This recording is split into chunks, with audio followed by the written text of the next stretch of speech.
Ikaw, Allen. Next gen leading man. Grabe, Tito Boy. Parang sa akin kasi, Tito Boy, ano siya eh. Pag naririnig ko yun, kumbaga mas napupush pa ako na galingan yung lahat ng mga bagay, Tito Boy. Kasi para sa akin, Tito Boy, grabe, pinangarap ko lang dati, Tito Boy, makapasok ako sa showbiz. Makapasok ako sa Starstruck. Na, kumbaga, nangangarap lang from Bicol, tapos napunta ako dito ngayon. Kaya, every time talaga, Tito Boy, sobrang emotional ako pag sinasabi sa akin na, ayun, leading man ka ngayon. Kaya, nagpapasalamat ako. Actually, Tito Boy, lahat po ng production dito, sila yung mga unang nagtiwala sa akin, Tito Boy, ng Starstruck. Sila yung, kumbaga, sabi ko sa sarili ko noon, wala naman akong talento, Tito Boy. Hindi rin ako magaling umarte. Kumbaga wala, Tito Boy, zero talaga. Wala akong experience dito sa Manila. Kaya pag sinasabi sa kanya, nagiging emotional talaga ako, Tito Boy.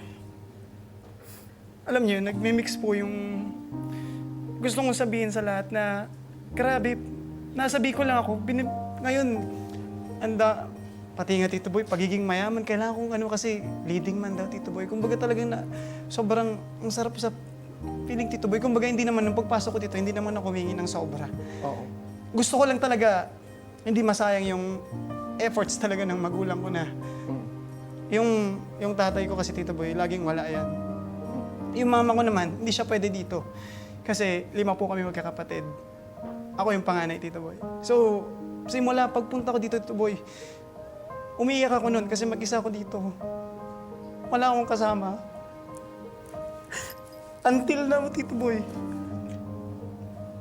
Kaya, pag sinasabi nila sa akin yan, umaga, ang sarap sa feeling, Tito Boy, kasi andito po ako ngayon, pinagkakatiwalaan ako ng network.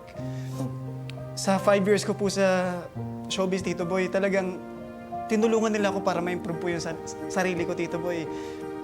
Kasi, Tito Boy, kahit nung pasok ko dito, hindi ako marunong magtagalog, Tito Boy. Hirap na hirap talaga ako, Tito Boy. Yung punto ko, hindi ko po maalis yun. Yung, kumbaga talagang, lahat ng bagay sa akin, Tito Boy, kumbaga parang, na-start sa ako. City kasi, Tito Boy. Kumbaga lahat bago sa akin po.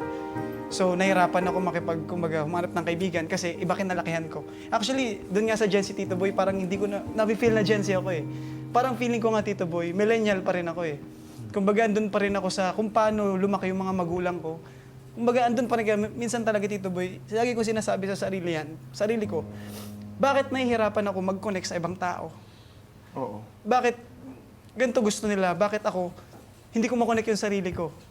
Ganon, Tito Boy. Pero alam mo, sabi ko nga, it's a matter of perspective. At saka ang sarap pakinggan yung kwento mo kasi you're so connected to your past, you're so connected to your journey na hindi ka nakakalimot. Yes po. Hindi ka nakakalimot. And mag-isa ka man, pero nakakatulong ka na sa pamilya. Opo. Yun ang pagkakaiba. Opo. Actually nga po, Tito Boy, yung bahay po namin, napagawa ko na yung... Di ba? Opo. Oo. Iba yun. Iba po talaga. Oo. Ang sarap po sa ano, ang sarap kasi, Tito Boy, ang sarap po magtrabaho na may mga inspirasyon ka para galingan mo. Tama. Kasi inaamin ko yung Tito Boy, maybe madali sa ibang tao gawin yung bagay na yun. Pero sa akin, kumbaga sabihin natin 50% sa kanila. For me, 100% yung Tito Boy. Tama. Sa journey naman talaga natin, we don't do it alone. Apo. We don't do it alone. There's always someone out there standing in the gap to help us realize our dreams.